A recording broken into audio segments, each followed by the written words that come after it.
गुरु प्यारे साध संगत जी, राधा स्वामी जी। आज के सत्संग द्वारा हमें भीतर उतरने के बारे में, आत्मा की आवाज को कैसे सुनना है, इसके बारे में विस्तार पूर्वक समझने को मिलेगा। साथ ही आज के सत्संग द्वारा आपने हम सच्चे सहारे की खोज करने की ओर इशारा भी किया हुआ।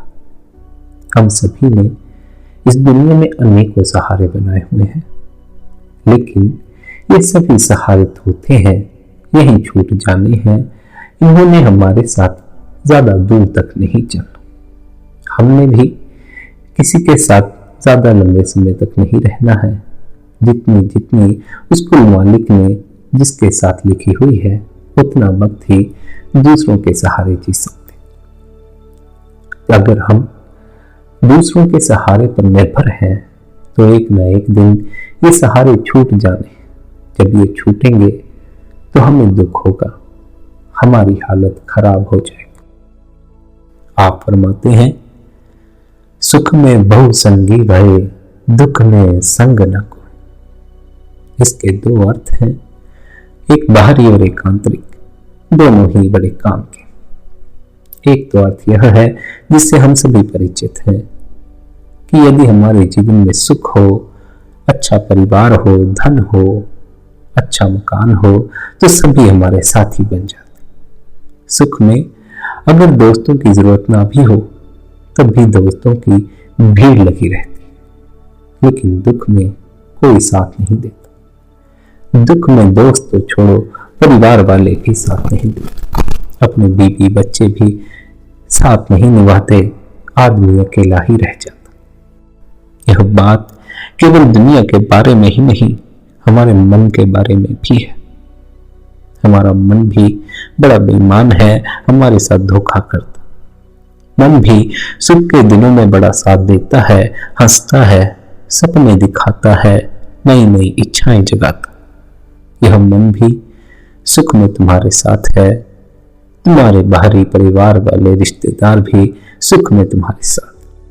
तो अगर तुम इन दोनों में से किसी एक पर भी निर्भर हो, इनमें से किसी एक सहारे को भी पकड़े रखा है, तो एक ना एक दिन गहरे दुख में पड़ोगे। इसलिए आप हमें सच्चा सहारा खोजने को कहते हैं। आप कहते हैं, बाहरी सहारों को छोड़कर भीतर मन का सहारा मत ले लेना। यह मन भी धोखा ही देगा। यह मन जो सुख में सहारा लगता है, दुख में बोझ बन जाता। ऐसी परिस्थिति में समाधान क्या है? समाधान है, मन को सहारा मत बनाओ।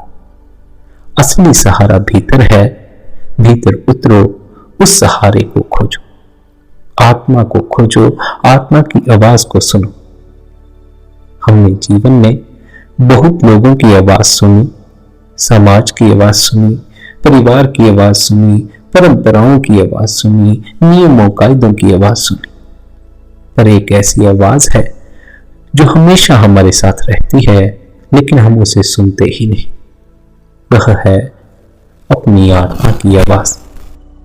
ध्यान, सुमिरन, अंतर चिंतन, ये सब उसी धीमी आवाज को सुनने के अभ्यास है। जब हम भीतर उतरते हैं, मन एकाएक शांत नहीं होता, पर थोड़ी थोड़ी दूरी बनने लगती है, और धीरे धीरे यह स्पष्ट होने लगता है कि हम मन नहीं है, हम विचार नहीं है, हम भावनाएं नहीं, हम इन सब के साक्षी। जब यह दृष्टि आती है तब जीवन बदल जाता। जब तक हम साक्षी में नहीं ठहरते, तब तक हमारा जीवन नहीं बदलता और दुख पैदा होता रहता। दुख का मूल कारण क्या है? दुख का कारण परिस्थिति नहीं, दुख का कारण उन परिस्थितियों को लेकर हमारी अपेक्षाएं। हम परिस्थितियों के साक्षी होने की बजाय उनके साथ एक हो जाते। हम चाहते हैं लोग हमारे अनुसार चलें, जीवन हमारे हिसाब से चले, रिश्ते हमारी उम्मीदों के अनुसार हों, और जब यह नहीं होता तब हम दुखी हो जाते।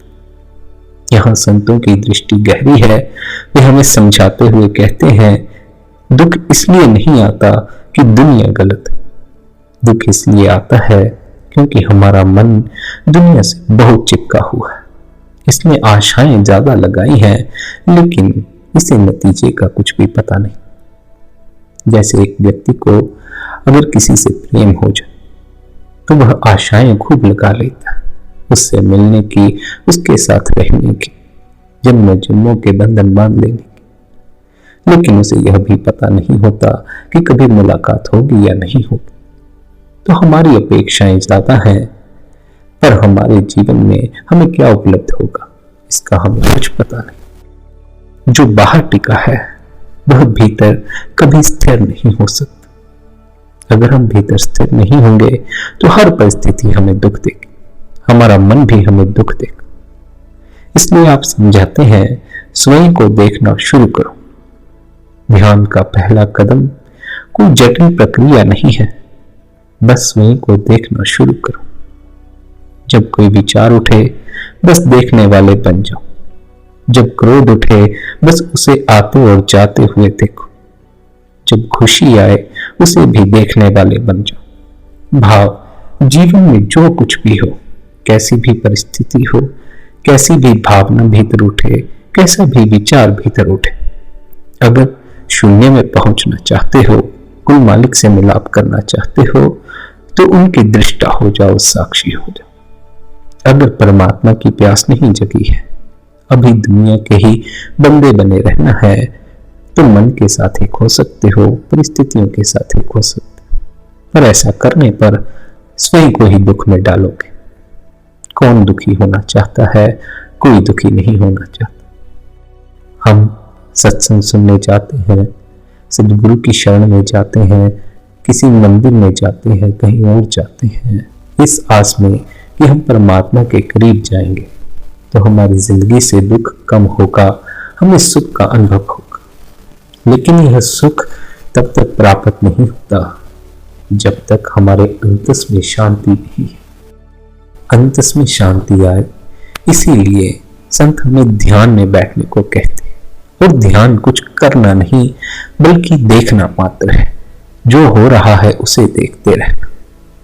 जो व्यक्ति स्वयं को देखने लगता है उसके भीतर एक दिन ऐसा आता है जब वह कहता है, मैं पहला व्यक्ति हूं जो खुद से मिला हूं। यह मिलन ही मुक्ति है।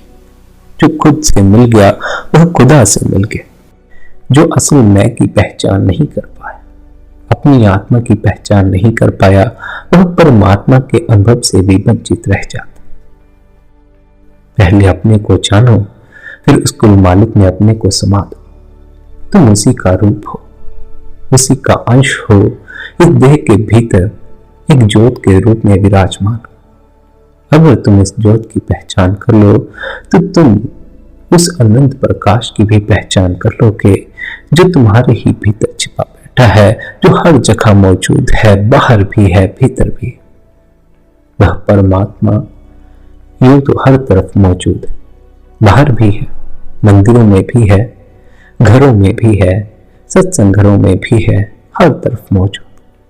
पर जिसने उसकी पहचान अपने अंतस में नहीं की, उसे उसकी पहचान बाहर भी नहीं हो पाती।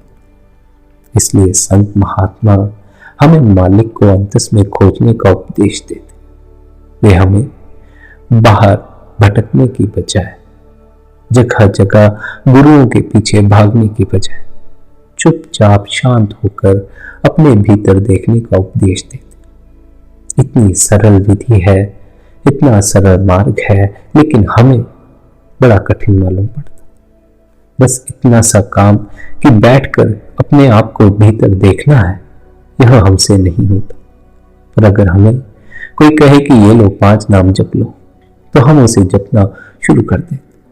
हम व्यस्त रहने के इतने आदी हो गए हैं कि शांत होकर बैठना ही नहीं चाहते। अगर जीवन को सच में शांत बनाना है तो अपने अंतस को शांत करो, और अंतस को शांत करना है तो कोशिश यही करो बिना किसी जाप के या बिना अन्य किसी विधि को अपनाए भीतर चुप हो सको। जब 20 साल 30 साल बीत जाएंगे, स्मरण करते रह जाओगे, क्या कहोगे? कुछ भी पल्ले नहीं पड़ा, खाली के खाली ही रह गए। यह खालीपन याद करने से नहीं मिटता, बल्कि मौजूदगी से मिटता है। इसलिए केवल उस मालिक को याद ही मत करते रहो, उसमें एक हो जाओ। अपने आप को समर्पित करो, अपने इस बाहरी मैं को छोड़ो और अपने असल मैं की पहचान करो। आपके कहने का भाव है, मन के पीछे लगकर मालिक की भक्ति ना करो। गुरुमुखों के समझाने के मुताबिक शब्द या नाम की कमाई करो। यूं ही कौमों, मजहबों और मुल्कों के झगड़ों में मत फंसे रहो। गुरुमुखों के पीछे लगकर अंदर उस रूहानियत की खोज करो, उस हकीकत की खोज करो। अपने ख्याल को शब्द या नाम के साथ जोड़। मन हमें बाहर मुखी कर देता है, यह कर्मकांड की तरफ खींच कर ले जाता है। मन के कहने में आकर हम कभी महात्माओं के खड़ाओं को माथा टेकना मुक्ति समझ बैठते हैं, कभी उनकी समाधि बनाकर पूजा करनी शुरू कर देते। कभी हम मन के पीछे लगकर सरोवरों में स्नान करना परमात्मा की भक्ति समझ लेते हैं, कभी उनकी रचनाओं के पढ़ने पढ़ाने को परमात्मा की भक्ति समझ लेते। जो संत सद्गुरुओं का असली उपदेश है, वह अपने फैले हुए ख्याल को 9 द्वारों में से वापस लाकर आंखों के पीछे इकट्ठा करके शब्द के साथ जोड़ना है, नाम के साथ जोड़ना है। हमारा मन हमें इस रास्ते पर चलने नहीं देता, हमारा मन हमें गुरुओं के रास्ते पर नहीं चलने देता। हमारा मन हमें कहता है, मेरी बात सुनो, मैं जो कहता हूँ वह ठीक है, मेरे पीछे चलो, तब कहीं जाकर जीवन में कुछ उपलब्ध हो जाएगा। लेकिन मन के पीछे चलकर आज दिन तक किसी को कुछ हासिल नहीं हुआ। मन के पीछे चलकर दुख और चिंताएं ही इकट्ठी होती हैं। मन के पीछे लगकर दुनिया में सुख और शांति हासिल नहीं होती। भक्ति तो दुनिया के सभी जीव अपनी अपनी अकल के मुताबिक परमात्मा की कर ही रहे हैं, क्योंकि आत्मा की कशिश अपने असल की तरफ जोर मारती है। लेकिन मन के अधीन होकर हम परमात्मा की जो भक्ति कर रहे हैं, वह भक्ति हमें परमात्मा तक पहुंचाती नहीं। उस भक्ति के कारण हमारा परमात्मा से मिलाप नहीं होता। क्यों? क्योंकि मन बाहर मुखी कर देता है, कर्मकांड की तरफ खींच कर ले जाता। आप समझाते हैं, अपने आप को शब्द के अंदर लीन कर देना ही प्रभु की असल भक्ति है, जिससे आप अपने ठिकाने, अपने असल घर सचखंड पहुंच जाएंगे। सो जो भक्ति हमें हमारे ठिकाने पहुंचा सकती है, वह शुद्ध शब्द का अभ्यास है, नाम की कमाई। आपने मिसाल दी थी कि मन रूपी कश्ती में से उतरकर शब्द रूपी जहाज में सवार होना। कहीं हम उस जहाज को बाहर ढूंढना शुरू न कर दें, इसलिए गुरु साहिब कहते हैं कि जितनी भी दुनिया की किश्तियां हैं या जहाज वगैरह हैं, वे किसी न किसी धातु के बने होते और किसी न किसी ताकत के जोर पर चलते हैं। कोई लकड़ी का बना हुआ है, कोई किसी धातु का बना हुआ है, कोई भाप के जोर पर चलता है, कोई बिजली के जोर पर चलता है, कोई कोयले या हवा के जोर से चलता है। जिस जहाज का गुरु साहिब ने जिक्र किया है, वह किस किस्म का जहाज है, उसका जवाब देते हुए आप खुद ही फरमाते हैं, वह किसी भी धातु का नहीं बना है। जो भी 5 तत्वों की बनी हुई चीजें हैं, उन सबको नाश होना है, फना होना है। 5 तत्व कौन से हैं? पृथ्वी, पानी, अग्नि, हवा और आकाश। सारी रचना ही 5 तत्वों की बनी हुई है। गुरु साहिब कहते हैं कि मैं उस जहाज का जिक्र करता हूं जो कि 5 तत्वों का बना हुआ नहीं है। 5 तत्वों की चीजें तो नाश हो जाएंगी, फना हो जाएंगी। वह तो सच्चा शब्द है, सच्चा नाम है, जो परमात्मा की दरगाह से दिन रात आंखों के पीछे उठ रहा है। वह जो ताकत है, धुन है, निर्मल नाद है, जिसको आंखें देख नहीं सकती, कान सुन नहीं सकते, जिस तक हाथ पांव लेकर नहीं पहुंच सकते, जिस चीज को हमें जीते जी मरकर अंदर से हासिल करना है, उस चीज को ही, उस शब्द को ही संत महात्माओं ने वह जहाज कहा है जो हमें इस भवसागर से पार ले जाता है।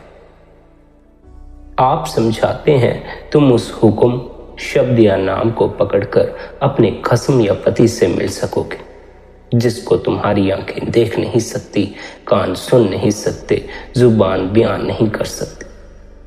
जिस चीज को हम जीते जी मरकर हासिल करते हैं।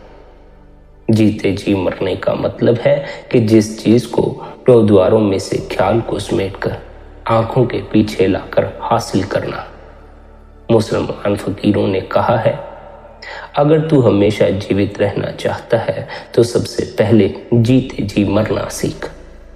सेंट पॉल का कथन है, मैं रोज मरता हूं, मैं रोज जीते जी मरने का अभ्यास करता हूं। गुरु साहिब कौन से मरने का जिक्र करते हैं? जिस वक्त हमारी मौत होती है, हमारे पैर ठंडे हो जाते हैं, टांगें ठंडी होना शुरू हो जाती हैं, हमारे अंदर आत्मा भी होती है, कई दफा हमें अपना होश भी होता है। जब हमारी आत्मा सिमट कर आंखों तक आ जाती है, तब यह शरीर को छोड़कर एक तरफ हो जाती, तब हम कहते हैं वह मर गया। महात्मा कहते हैं, इसी तरह जीते जी मरो। जीते जी अपने फैले हुए ख्याल को वापस लाकर आंखों के पीछे इकट्ठा करो। अगर तुम उस शब्द, नाम, अमृत या आबे हयात को हासिल करना चाहते हो, निर्मल नाद को पकड़ना चाहते हो, तो अपने ख्याल को आंखों के पीछे इकट्ठा करो। अगर हम जीते जी मरना सीख लें तो हम हमेशा के लिए मर जाते। हमें बार बार मरण जन्म के दुखों में नहीं आना पड़ता। जो शब्द या नाम की कमाई करके अपने आप को शब्द के अंदर मार देते हैं, यानी शब्द में जज्ब कर देते हैं, उनको बार बार मरने की आवश्यकता नहीं रह जाती। वे हमेशा के लिए मर जाते हैं, अर्थात उनका हमेशा के लिए देह के बंधनों से छुटकारा हो जाता है। सो गुरु साहिब उस सच्चे शब्द, सच्चे नाम के जहाज का जिक्र करते हैं।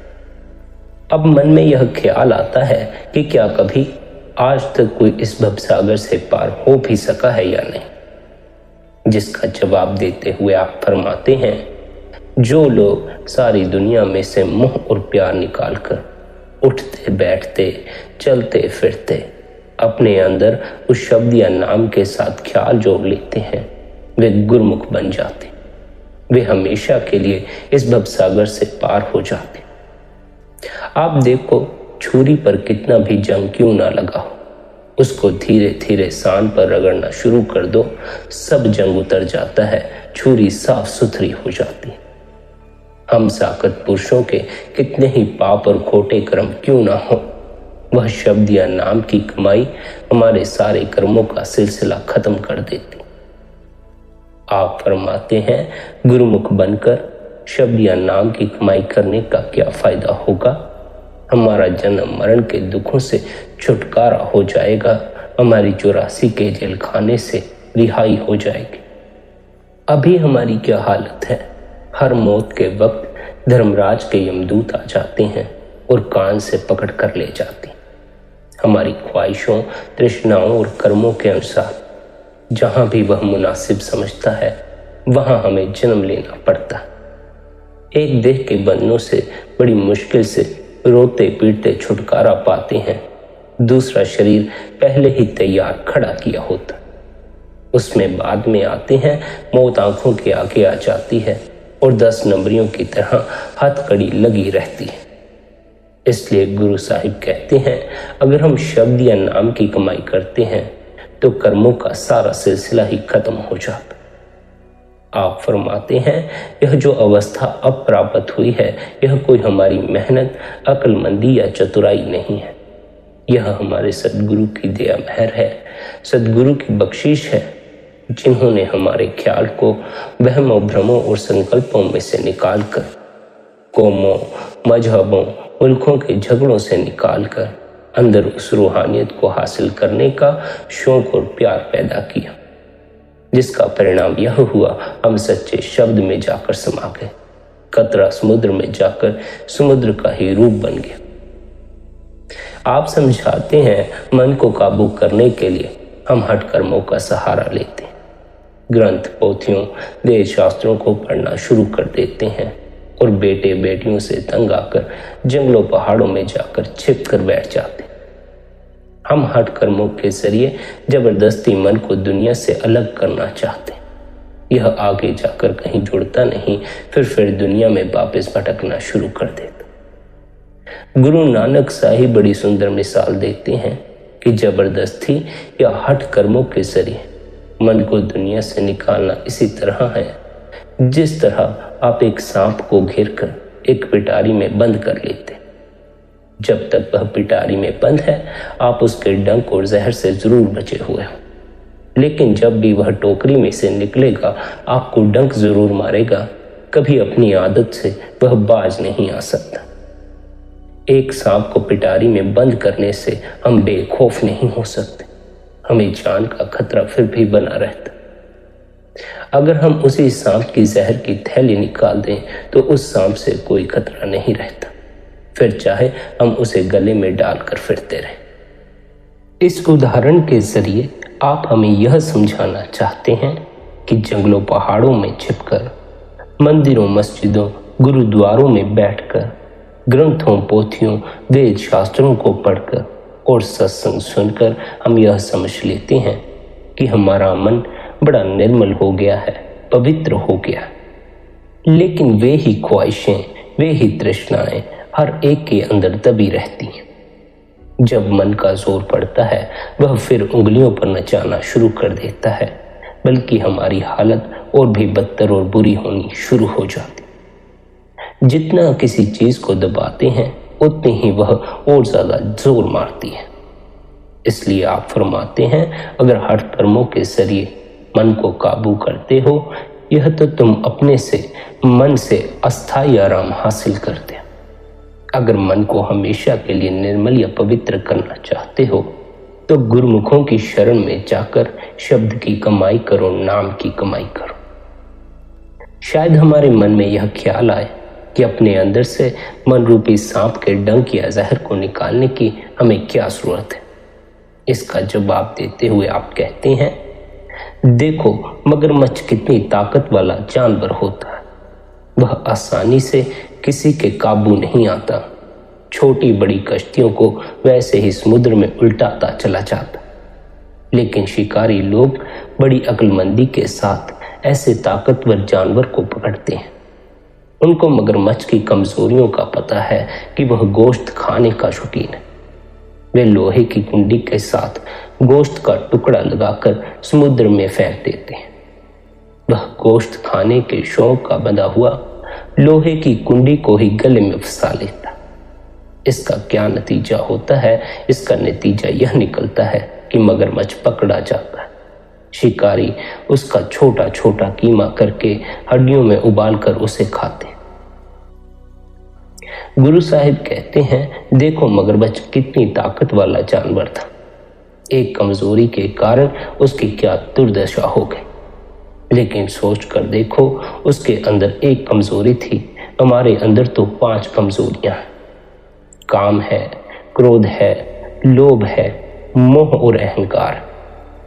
जो जो खोटे कर्म और पाप हम इन कमजोरियों के अधीन होकर करते हैं, कभी सोचा है उनका नतीजा भोगने के लिए कहां जाना पड़ेगा? गंदगी के कीड़े तक बनना पड़ता है, गंदी गंदी नालियों और गंदे गंदे जामों में जाना पड़ता है। मगरमच्छ की मिसाल देकर हमें बड़ा सुंदर उपदेश देते हुए आप फरमाते हैं, इसी तरह हम मन के अधीन होकर, मन में बुरे ख्याल पैदा करके, बुरे कर्म करके अपने गले में फंदा डालना शुरू कर देते हैं। जब हमारा गला घुटता है, फिर हम रोते हैं, चीखते हैं, दर्दो पुकार फरियाद करते हैं। उस समय कौन तुम्हारी दर्दो पुकार और फरियाद सुनता? अगर आप बुरे कर्म करते हुए नहीं सोचते, जब आपको नतीजा भोगना पड़ेगा, उस वक्त आप पर कौन तरस खाएगा? कोई भी तरस नहीं खाएगा। अगर कोई किसी का कत्ल करते समय नहीं सोचता, फिर जज के पास जाकर रोना पीटना शुरू कर दे, तो जज उस पर किस तरह तरस खा सकता? इसलिए गुरु नानक साहिब कहते हैं, भाई यह कर्म भूमि है, यह कर्मा संदड़ा खेत है। तुझे सोच समझ कर यहाँ चलना चाहिए। उस समय हम सोचते हैं कि अंधेरी रात है, दरवाजे बंद हैं, जो मर्जी कर लें, यहाँ हमें कौन देख रहा है। हम भूल जाते हैं कि वह देखने वाला कहीं दूर नहीं, हमारे शरीर के अंदर बैठा हुआ है। हम सारी दुनिया को धोखा दे सकते हैं, उस परमात्मा को धोखा नहीं दे सकते। उसे किसी की गवाही की जरूरत नहीं है, उसे किसी अदालत की जरूरत नहीं है। वैसे तो हम सब दुनिया के जीव कह देते हैं कि वह परमात्मा सर्वव्यापी है, जर्रे जर्रे में, पत्ते पत्ते में और हमारे अंदर भी बैठा हुआ है।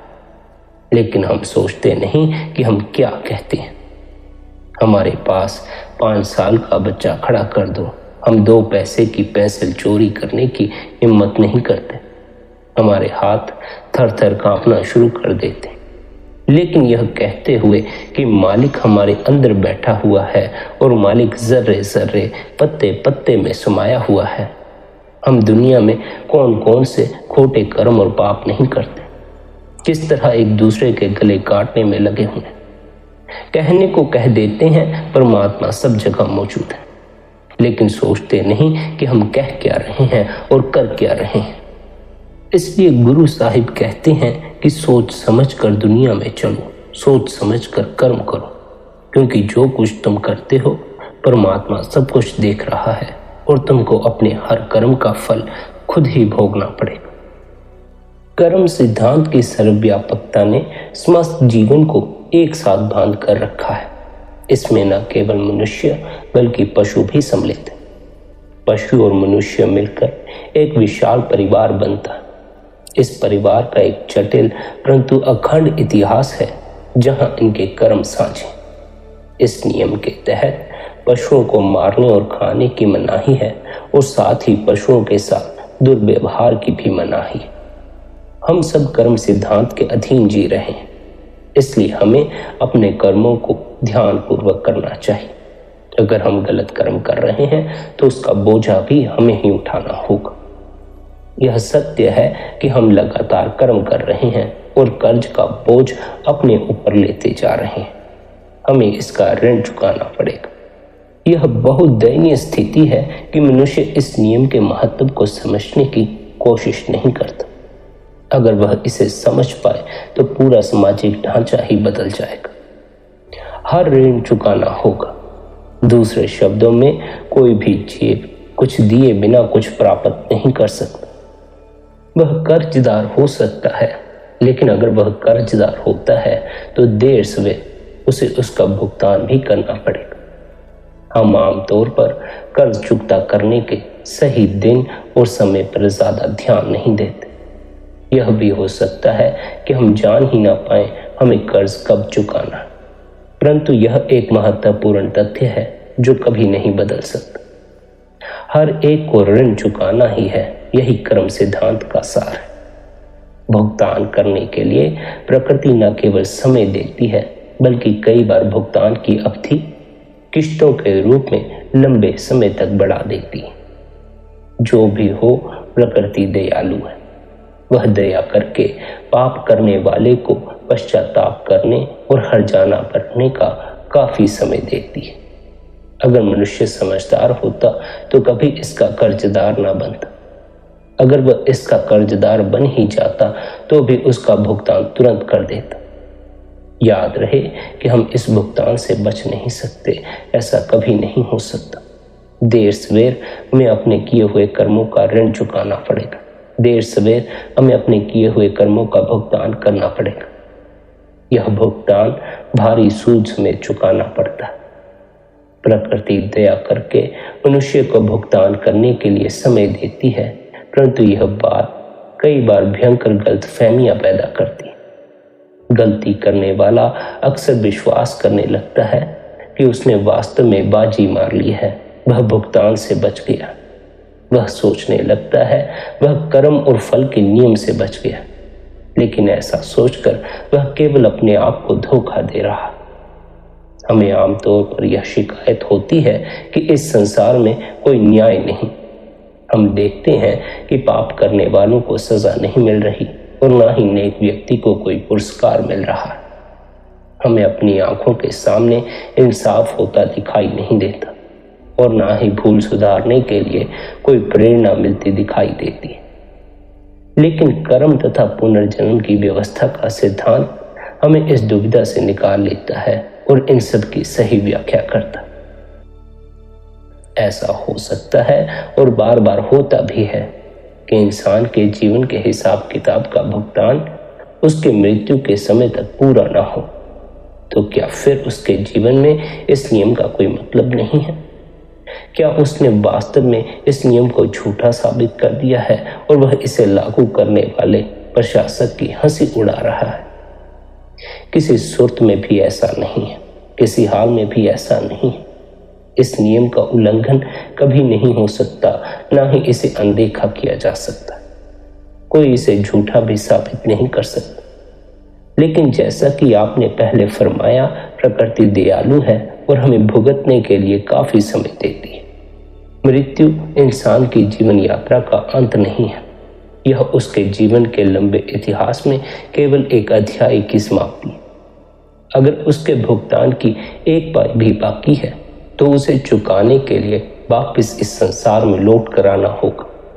साथ ही यदि दो इंसानों के बीच कोई कार्मिक संबंध है तो यह संबंध तब तक समाप्त नहीं हो सकता जब तक दोनों के बीच का हिसाब किताब पूरा नहीं हो जाता। यही बात हमें कर्म सिद्धांत से जुड़े पुनर्जन्म के सिद्धांत की ओर ले जाती। आप समझाते हैं, यदि हम शब्द की कमाई करके अपने कर्मों का भंडार नष्ट नहीं करते, इस जन्म हमारे कर्मों का नाश नहीं होता, भुगतान नहीं होता, तो फिर हमें फिर से जन्म लेना होगा।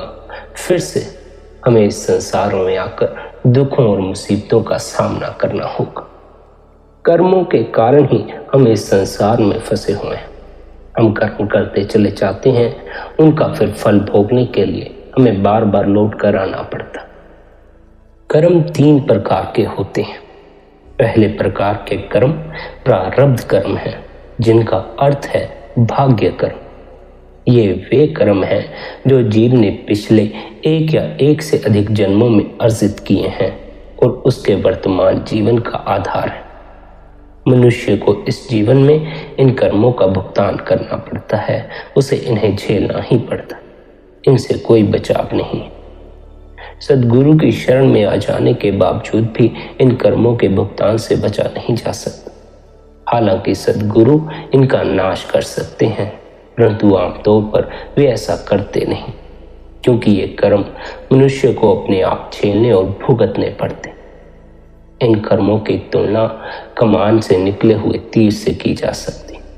जो तीर एक बार कमान से निकल गया वह कहीं न कहीं जाकर तो लगेगा ही। एक बार जब तीर हवा में निकल जाता है तो यह अपने साधे गए लक्ष्य की ओर ही जाएगा। तीर के कमान से निकल जाने के बाद लक्ष्य नहीं बदला जा सकता। दूसरे प्रकार के कर्मों को संचित कर्म कहते हैं, यानी जमा किए हुए कर्म। इनकी तुलना बैंक के बचत खाते में जमा किए धन के साथ की जा सकती है, परंतु बैंक में जमा किए गए धन के समान इंसान इन्हें अपनी इच्छा से नहीं भोगता, बल्कि वह इन्हें कर्मों के स्वामी की इच्छा से भोगता है। कर्मों का स्वामी संचित कर्मों में से कुछ कर्म निकालकर उन्हें निश्चित समय और स्थान पर भुगतान के लिए दे सकता है। मनुष्य इसमें कुछ नहीं कर सकता। तीसरे प्रकार के कर्म क्रियामान कर्म हैं, जिन्हें हम इस जीवन में दिन प्रतिदिन करते हैं। इस प्रकार के कर्मों का भुगतान कई तरीकों से किया जा सकता है। हो सकता है कि हमें भुगतान उसी वक्त करना पड़े या इसी जीवन में किसी और समय वह भुगतान करवाया जाए, या फिर इन्हें संचित कर्मों में जमा कर दिया जाए ताकि भविष्य में कर्मों के स्वामी की इच्छा के अनुसार इनका भुगतान हो सके। इस स्थिति में ये किसी आगामी जीवन के लिए भाग्य कर्म या प्रारब्ध कर्म बन सकते हैं। यहाँ यह स्पष्ट करना भी जरूरी है कि जब सद्गुरु किसी को अपना शिष्य स्वीकार करते हैं तो उसी पल शिष्य के कर्मों की व्यवस्था बदल जाती है, उसका भाग्य पूरी तरह बदल जाता है। यह सब सद्गुरु की इच्छा पर निर्भर करता है, क्योंकि अब सद्गुरु ही उसके कर्मों के स्वामी हैं। कर्मों का स्वामी काल भी सद्गुरु के अधीन है। सद्गुरु अपने शिष्य के कर्मों की व्यवस्था अपनी इच्छा अनुसार कर सकते हैं। लेकिन नियम यह है कि वे किसी के प्रारब्ध कर्म में दखल नहीं देते। प्रारब्ध कर्म आमतौर पर निश्चित होते हैं, इन्हें झेलना ही पड़ता है। कहने का मतलब है, जैसा बीज बोया है वैसे ही फसल काटनी पड़ती है। बाकी सब कर्मों के लिए सद्गुरु जैसे ठीक समझे वैसे ही शिष्य के लिए करते। हो सकता है कि वे शिष्य के सारे संचित कर्मों का भुगतान इसी जन्म में करवा दें, साथ ही उन कर्मों का भी जो वह दिन प्रतिदिन इकट्ठे कर रहा है। इस स्थिति में मनुष्य एक ही समय तीनों प्रकार के कर्मों का भुगतान कर रहा होता। अगर शिष्य को लगता है कि उसे बहुत कष्ट सहन करना पड़ रहा है, तो उसे यह सोचकर धीरज रखना चाहिए कि सद्गुरु बर्तन को शुद्ध करने का हर संभव प्रयास कर रहे हैं। जीवन समाप्त होने पर उसका हिसाब किताब खत्म होगा और वह हमेशा के लिए मुक्त हो जाएगा। यदि सद्गुरु ऐसा करते हैं तो हमारे लिए अथाह प्रेम के कारण ही करते। वे जानते हैं कि जब अंत में शिष्य मुक्त हो जाएगा तब वह सद्गुरु के प्रति अति कृतज्ञ होगा कि एक ही बार सारा भुगतान करवाकर उसके कर्मों का हिसाब किताब समाप्त कर दिया। परंतु सद्गुरु भुगतान के बोझ को बहुत अधिक भारी नहीं होने देते। अक्सर वे अपार प्रेम और सहानुभूति से हमारे कर्मों का कुछ बोझ अपने ऊपर ले लेते हैं। किसी भी हालत में सद्गुरु हमेशा वही करते हैं जो शिष्य के लिए अच्छा समझते हैं, क्योंकि वे स्वयं प्रेम में करुणा की मूर्ति हैं। पर हमें सद्गुरु के इस प्रेम का फायदा नहीं उठाना चाहिए। सद्गुरु के प्रेम का फायदा उठाकर हमें गलत तरह के कर्म नहीं करने चाहिए। हमें अपने कर्मों पर लगाम रखनी चाहिए, सोच समझकर कर्म करने चाहिए। गलत तरह के कर्मों का नतीजा गलत ही निकलता। यह हो सकता है कि आज कोई 2 नंबर का धंधा करके सुखी मालूम पड़ता हो, लेकिन देर सवेर उसे अपने किए हुए कर्मों का फल भी चुकाना पड़ता। हमें दूसरों को देखकर इस भ्रम में नहीं पड़ना चाहिए कि दूसरे बड़े ही सुख में जी रहे हैं। ऐसे भ्रम में पड़कर बहुत से जीवों ने अपने कर्म भी बिगाड़ लिए। उन्होंने भी दूसरों की देखा देखी गलत कर्म करने शुरू कर दिए, जिसका फल उन्हें आगे जाकर भुगतना पड़ता। ईमानदारी के साथ जीवन को जियो। ईमानदारी के साथ अपना जीवन व्यतीत करोगे तो देर सवेर उसका फल अच्छा ही निकलेगा। शुरू में तो ईमानदार आदमी को बड़ा कष्ट सहन करना पड़ता। ईमानदार व्यक्ति को तो यही लगता है कि उसके साथ अन्याय हो रहा है, जबकि बेईमानों का लाभ हो रहा है। नहीं, बेईमानों का कभी लाभ नहीं होता। लाभ तो सदा ईमानदारों का ही होता, लेकिन ऊपर से देखने पर बेईमानों का ही लाभ होता मालूम पड़ता। देर सबेर हम सभी को अपने किए कर्मों का फल चुकाना है, इसलिए हमें ऐसे कर्म नहीं करने हैं जिनका फल हमें दुख के रूप में भुगतना पड़े, कष्टों के रूप में भुगतना पड़े। हम सुखी होकर जीते रहें, हमें कोई बीमारी ना लगे, कोई कष्ट ना आए, यही हमारे लिए बड़ा है। लोभ में फंसकर अपने आप को दुखों में डाल लेना, कष्टों और बीमारियों में डाल लेना कोई फायदे की बात नहीं है। हमें नेक कर्म करने हैं, अच्छे कर्म करने हैं, ताकि हमारा जीवन सुख और शांति से व्यतीत हो। दूसरों की देखा देखी, दूसरों को बेईमानी करके फायदा उठाते देखकर हमें भी बेईमानी करने नहीं लग जाना। परमात्मा सब देख रहा है। जो बेईमानी करते हैं उन्हें उनकी बेईमानी का फल मिल जाता है, जो ईमानदार रहते हैं उन्हें उनकी ईमानदारी का फल मिल जाता है। कर्मों का कानून बड़ा ही अटल है। जो बीज बोओगे वही फसल काटनी पड़े, इसलिए वही बीज बोना जो फल खाने की सामर्थ्य रखते हो। अगर मीठा फल खाना चाहते हो तो बीज भी वही बोना जिससे मीठा फल उगता हो। ऐसा बीज मत बो देना जिससे कड़वा फल उग जाए, वरना फिर कड़वा फल खाना पड़ेगा। हम सभी को परमात्मा ने समझ और अकल बख्शी है। हमें सोच समझ कर कर्म करने चाहिए। अगर हम इस जन्म में गलत तरह के कर्म करते रहे तो अगले जन्म में हमें बुरा फल भुगतने के लिए आना पड़ेगा। जिस प्रकार हम पुराने जन्मों में किए बुरे कर्मों का अब दुख के रूप में भुगतान कर रहे हैं। इसी प्रकार फिर अगले जन्म में भी दुख ही उठाना पड़ेगा, कष्ट और पीड़ाएं ही उठानी पड़ेंगी। अबल तो शब्द की कमाई करके देह के बंधनों से छुटकारा हासिल कर लो, जन्म मरण के चक्कर से छुटकारा हासिल कर लो।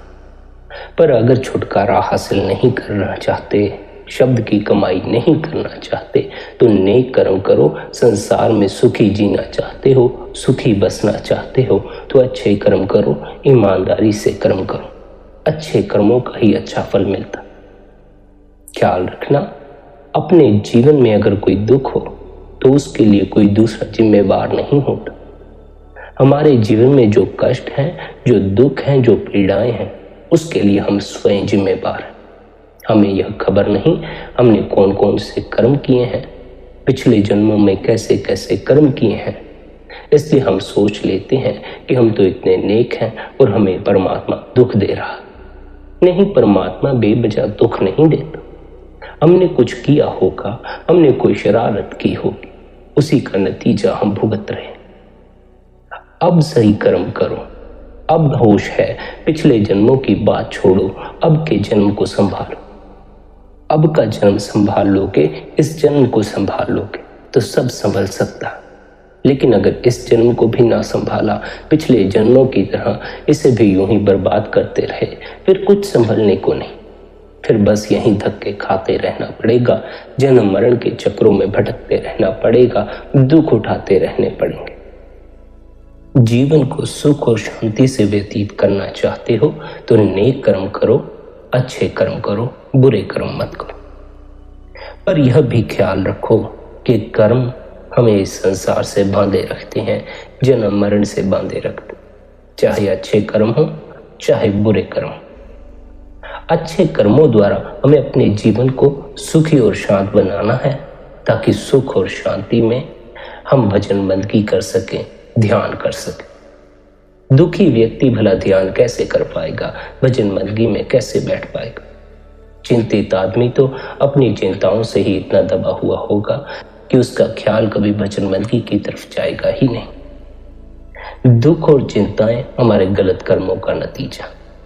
हमें सही कर्म करने हैं ताकि जीवन सुख और शांति से व्यतीत हो, और फिर हमें प्रत्येक तरह के कर्म से ऊपर उठना सीखना।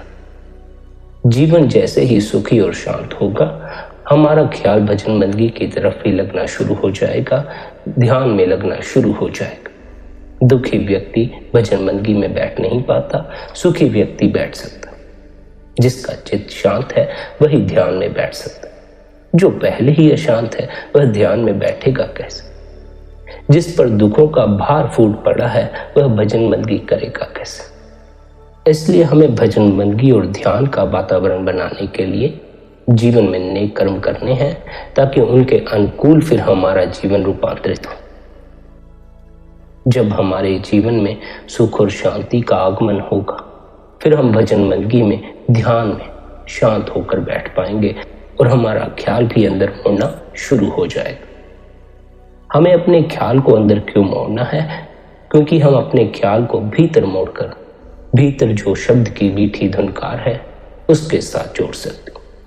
जब शब्द की मीठी धुनकार के साथ हमारी लिव जुड़ जाती है, सुरत जुड़ जाती है, तो हम कर्मों से ऊपर उठना शुरू कर देते। अच्छे कर्मों का फल भुगतने के लिए भी हमें इस संसार में आना पड़ता है, बुरे कर्मों का फल भुगतने के लिए भी हमें इस संसार में आना पड़ता है। लेकिन आप जो हमें उपदेश दे रहे हैं वह जन्म मरण के सिलसिले को खत्म करने का उपदेश दे रहे हैं। आप चाहते हैं कि हम बार बार लौट कर देह के बंधनों में ना आए, इस संसार में ना तो हम अच्छे कर्मों का फल भुगतने के लिए आए, ना बुरे कर्मों का फल भुगतने के लिए। उसके लिए हमें क्या चाहिए कि हम शब्द के साथ जुड़ जाए। शब्द हमें कर्मों के सिलसिले से पार ले जाता, शब्द हमें जन्म मरण से पार ले जाता है, शब्द हमें देह के बंधनों से मुक्त कर देता। जो शब्द हमें मुक्ति प्रदान करता है, आनंद प्रदान करता है, जन्म मरण से छुटकारा दिलाता है, वह शब्द हमारी देह के भीतर मौजूद है, हमारी आंखों के पीछे दिन रात धुनकारें दे रहा। उस शब्द से जुड़ने के लिए हमें सदगुरु द्वारा दिया हुआ अभ्यास करना है, निरंतर भजन मदगी करनी है, अपने ख्याल को बाहर से भीतर की तरफ मोड़ना। ख्याल को बाहर से भीतर की तरफ मोड़ने के लिए हमें निरंतर गुरु द्वारा दिया हुआ सिमरन करना। सिमरन द्वारा हमारा ख्याल बाहर से भीतर की तरफ मुड़ जाता है और ध्यान द्वारा हमारा ख्याल आंखों के पीछे ठहरना शुरू हो जाता है। जब हमारा ख्याल आंखों के पीछे ठहरना शुरू हो जाता है तो हमें भीतर से दिव्य ध्वनि सुनाई पड़ना शुरू हो जाती, जो हमारे संचित कर्मों के भंडार को नष्ट कर देती है और हमें परमात्मा से मिलाने का काम भी करती। सिमरन करते समय हमें इस बात का ख्याल रखना है कि सिमरन जुबान द्वारा ही होता ना रह जाए, मन द्वारा सिमरन होता। अगर हमारा मन सिमरन में न लगा होगा तो हमारा ख्याल बाहर से भीतर की तरफ नहीं मुड़ेगा। हमें अपने मन को सिमरन में लगाना है। जिनका मन भी सिमरन में लग जाता है, जिनका मन सिमरन को पकड़ लेता है, उनका ख्याल भीतर की तरफ मुड़ना शुरू हो जाता। पर जिनका मन सिमरन को नहीं पकड़ता, उनका मन बाहर ही भटकता रहता है, उनका ख्याल बाहर ही भटकता रह जाता।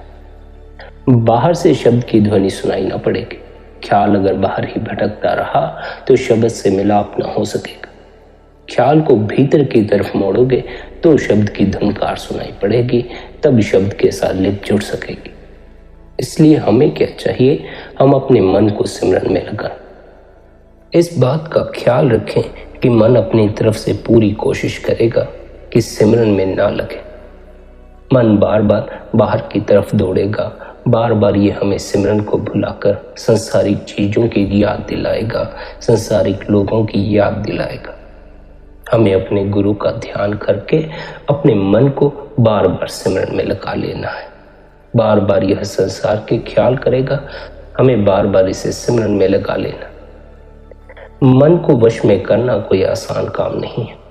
बड़े बड़े योगी जन मन को वश में करते करते हार गए, लेकिन मन वश में नहीं आया। मन ने फिर से उनको भुला दिया, फिर से उनको दुनिया में भटका दिया। मन को वश में करने के लिए हमें निरंतर अभ्यास करने की आवश्यकता है। यह कोई एक दिन का काम नहीं, या एक महीने का काम नहीं, या एक साल का काम नहीं। हो सकता है कि यह मन एक क्षण में भी वश में आ जाए, लेकिन यह भी हो सकता है कि एक जन्म भी बीत जाए और यह वश में ना आए। इसलिए हमें जल्दबाजी नहीं करनी, हमें सब्र रखना है। यह नहीं कि एक महीना अभ्यास किया और कहने लग गए मन वश में नहीं आए। इतने जन्मों से मन भटकता आ रहा है, बाहर के स्वादों का आशिक हुए बैठा है, बाहर से अपने ख्याल को जोड़े बैठा है, जिस कारण यह भीतर की तरफ मुड़ने को राजी नहीं होता, भीतर ठहरने को राजी नहीं होता। निरंतर अभ्यास करके, सब्र रख के, सच्ची लगन से सिमरन करके मन अवश्य ही वश में आ जाता, लेकिन सब्र की आवश्यकता। जल्दबाजी से कुछ भी नहीं होने वाला। जल्दबाजी करोगे तो ना तो सिमरन हो पाएगा, ना ही मन वश में आएगा, उल्टा मन और भटक जाएगा।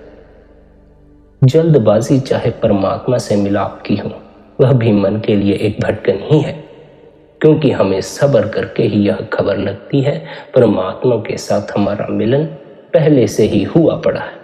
हमें उससे मिलन नहीं करना, हमें तो केवल मन की रुकावट दूर करनी। मन के कारण हमें यह पता नहीं चलता कि हम परमात्मा के साथ जुड़े हुए हैं। मन के कारण हमें ऐसा भ्रम पैदा होता है कि हम परमात्मा से टूटे हुए हैं, हमारा परमात्मा से मिलन नहीं। मन के कारण ही हमें शब्द की वह मीठी धुनकार सुनाई नहीं पड़ती, जबकि वह मीठी धुन हमारी देह के भीतर हर पल गूंज रही है। मन में फंसकर हम परमात्मा से भी विमुख हुए बैठे हैं, शब्द से भी विमुख हुए बैठे, लेकिन हम कभी भी परमात्मा से अलग नहीं हुए, शब्द से अलग नहीं हुए। बस हमें अपने मन की इस रुकावट को दूर करना। मन की यह रुकावट दूर करने के लिए हमें निरंतर गुरु द्वारा दिया अभ्यास करना है, निरंतर भजन सिमरन करना है, निरंतर ध्यान में बैठना। सिमरन के समय हमें अपनी पीठ को सीधा रखकर बैठना है और हमें किसी ऐसे आरामदायक आसन में बैठना है कि हमें फिर सिमरन करते समय ज्यादा हिलना डुलना ना पड़े।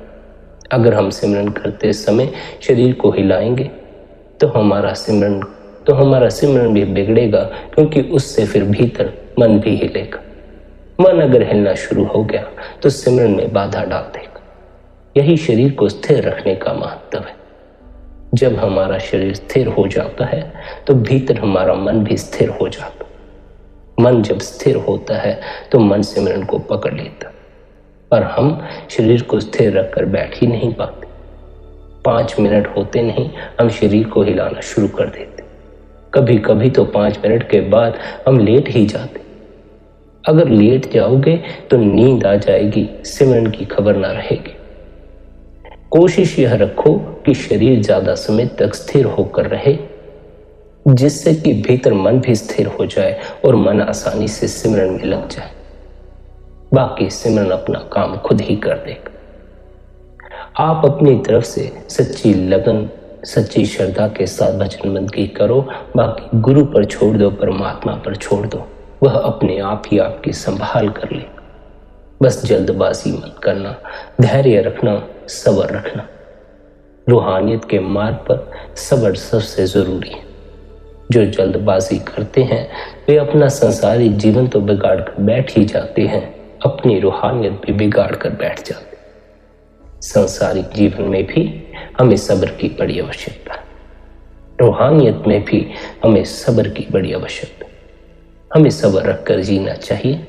सब्र रखकर जीने से हमारी बहुत सी समस्याओं का हल आसानी से हो जाता। जल्दबाजी में तो हम अपनी समस्याओं का सही हल भी नहीं खोज पाते। जल्दबाजी के कारण ही हम अपनी समस्याओं को हल करने से चूकते चले आए हैं। सब्र रखकर हम अपनी संसारिक समस्याओं को भी हल कर सकते हैं और रूहानियत में आने वाली रुकावटों को भी हल कर सकते हैं।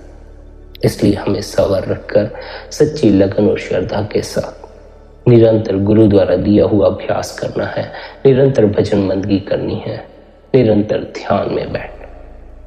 प्यारी साध संगत जी, अपने अपने गुरु महाराज द्वारा दिए हुए अभ्यास की पालना करें, निरंतर ध्यान में बैठें, निरंतर भजन बंदगी में बैठें। मन को सिमरन में लगाएं, सिमरन के समय शरीर को स्थिर रखकर बैठें। साथ ही यह भी ख्याल रखें, मन आपको सिमरन में नहीं लगने देगा। मन अनेक बार कोशिश करेगा कि आपको सिमरन भूल जाए, लेकिन आपको मन के पीछे नहीं लग जाना है। अपने गुरु के उपदेश को याद रखना है और अपने मन को बार बार सिमरन में लगा लेना। देर सवेर सिमरन द्वारा ख्याल भीतर की तरफ मुड़ना शुरू हो जाएगा और आपको भीतर शब्द की मीठी धुनकार सुनना शुरू हो जाएगी। शब्द की वह धुनकार, भीतर मौजूद शब्द हमें जन्म मरण से मुक्त करवाता है, 84 के जेल खाने से रिहाई दिलवाता है, हमारे कर्मों के भंडार को नष्ट कर देता। हमारा मनुष्य जन्म का लक्ष्य जन्म मरण के चक्कर से मुक्त होना है। इसलिए हमें निरंतर भजन बंदगी द्वारा, निरंतर गुरु द्वारा दिया हुआ अभ्यास करके जन्म मरण के इस चक्कर से मुक्त हो जाना। संगत जी, यदि आज का यह सत्संग आपको अच्छा लगा हो तो आज के इस सत्संग को आप अपने मित्रों और संबंधियों के साथ शेयर भी कर सकते। साथ ही आप शबधुन सत्संग चैनल को सब्सक्राइब करके हर रोज सुबह 5:30 बजे सत्संग का आनंद ले सकते। बाकी आपकी अपनी मौज है। अपना ख्याल रखें, सबके प्रति भीतर भले की कामना रखें। इतने प्रेम और प्यार से आपने सत्संग को सुना, उसके लिए आप सभी का धन्यवाद। राधा स्वामी जी।